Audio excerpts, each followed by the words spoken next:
No one does drama quite like the soaps, and there aren't many characters who can claim to have had as dramatic a life as our next guest. As Coronation Street's Michelle Connor, she's been cheated on by two men. Both her brothers have been killed, and the child she thought was hers was in fact switched at birth. And as we're about to see, the drama is continuing to unfold.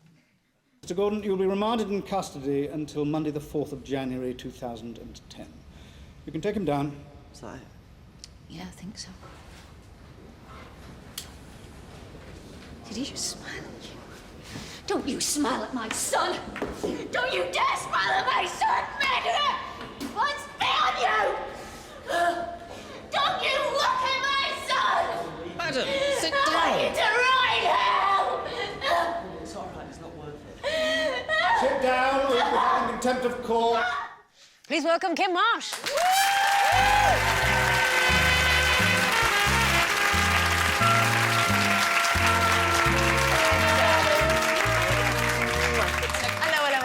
Exciting. Hello. You all now, can't you? All right. How are you doing? I'm all right. Yeah, that was a bit dramatic. It was a little bit. That's happening on Friday, is it? That bit that we just saw there. Yeah, a bit disgusting, isn't it? Was that your spit? It was, yeah. Not stunt spit. No, it was my spit. It was disgusting. So, to people who maybe aren't quite up to speed with it all, tell us what was happening there. Well, basically, as we know, Tony's confessed to the murder of Liam. So, basically, I'm just going to find out when his court hearing's going to be, and we all have to sit there, and it was nerve-wracking for her and stuff, and then he smiled at Ryan. That was it. That was nasty, that smile. She's been quite composed till now, because Michelle tries to kind of look after everybody else. She's one of those kind of martyrs, if you like, and this is like the first time we've seen her really. But does she do that so she doesn't have to think about it, which a lot of women do? Are you keep like busy, that keep yourself, busy. do you think? Is that something you've put into the character, or...? Yeah, I mean, I do kind of just try and get on with things, because my dad's, my dad is he's very much kind of, what doesn't kill you makes you stronger kind of thing. So, whatever life throws at you, just kind of get on with it, really.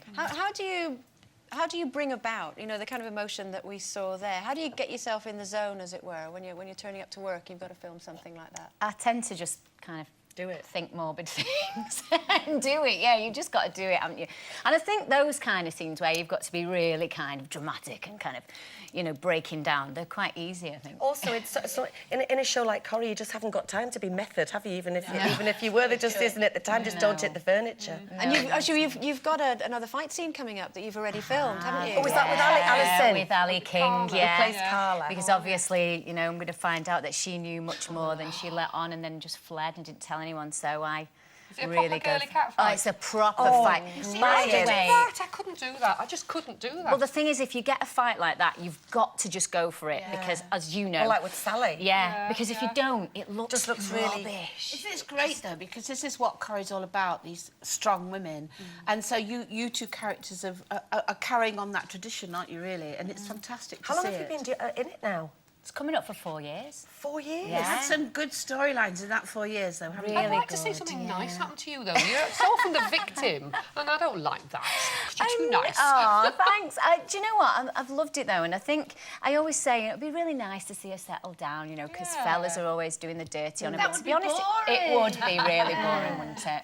Can't she become a singer so you can get a few tunes in every episode? Well, she came in as a singer, didn't she? And then we've never seen her talk about it or anything since. But from your point of view, it must be lovely as well, because for the past 4 years you've had a little bit of stability. The difference between doing something like Corrie and, being a pop star and travelling all over the place, it must be good for you as a little family unit. It's great, It doesn't take me away from, I'm with them all the time, which obviously being on the road, especially when you're kind of promoting a single, you've got a 6-week period where you're just constantly away doing things, and it just didn't suit me at all. Do you miss it, though, ever?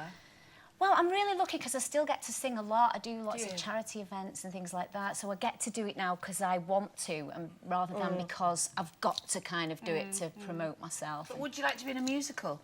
Yeah, well, I did Saturday Night Fever for 6 months in the West End. So I'd love to go back, but I'd like to do a new musical like The Carpenters or something. Oh, I love you singing The Carpenters. Our friends have got this brilliant karaoke room, Robin and Julie, and I'm just constantly after a few going, do me a Carpenters. But haven't you just got a lovely award for being a fantastic mum? Go on, tell us, brag, go on. I got Celebrity Mum of the Year. which was lovely. I was really What do your pleased kids with think it. about that? How old are they now? 14 and 11? Yeah, something Emily's like that? 12 on Thursday, actually, so Okay. happy birthday for Thursday, even though, you know, I've said it publicly, Emily, just so you know. Yeah, exactly. Well, they love it, you know, and they just, you know, when I told them, they're like, well, you are the best mum, you know. That's So nice. I suppose, you know, you always think your mum's the best, don't you? And, you know, we were talking there about Katie Price is obviously a single girl now. Do you think it's true that you have to be on your own to find yourself, or do you think you can do it within a relationship? I think, yeah, you can, but I think in the public eye it's very difficult. And I think you know, the breakup of Katie and Peter was so public, you know, and I think because of that, maybe she's not had time to kind of sit back. And her and Alex got together like a week or something after. Or it seemed it probably wasn't, but it seemed really quick. So maybe it might be nice for her to kind of have some time. And how about yourself? Because obviously your private life is very much out there in the public domain. It is, but having said that, the breakdown of my marriage, both Jack and I never spoke about. And I think that was the key, really, because it seemed to kind of just, you know, it went away very quickly with regard to the newspapers. And I think had we both gone, well, he said this and she said that, and blah, blah, blah, blah, it makes it worse. So you just need to both go, you know what, that was what, you know, that was our private thing. And But you're back with your boyfriend now, aren't you? I Which am. we're really pleased Yes, about. I am. He's watching, I bet. And how are things for you now? Because, you know, you've had a tough old year this year. I How are really you? have, yeah. I've had a really, really bad year, but it's on the up, and that's the main thing. And I want to take an opportunity to thank everybody, because we really did have so much support from the public, and emails and messages, and also doing the Tonight Show was a really great thing to do, because I've had you know, a lot of emails from charities that apparently got an email from Tommy's yesterday saying that they'd had so many people ring them on the back of that show to want to donate and to help with the charity. So that, to me, was... To turn such a negative, horrendous experience into something positive, Absolutely, really, yeah. And if it can help anybody else, and if it's raising money and people are phoning, then that's great. So thank you for that. Okay, we're really, really pleased for you that things are on the up. Good luck with Corrie. You're fab on it. We all enjoy seeing you. It's Kym-Marsh, everyone.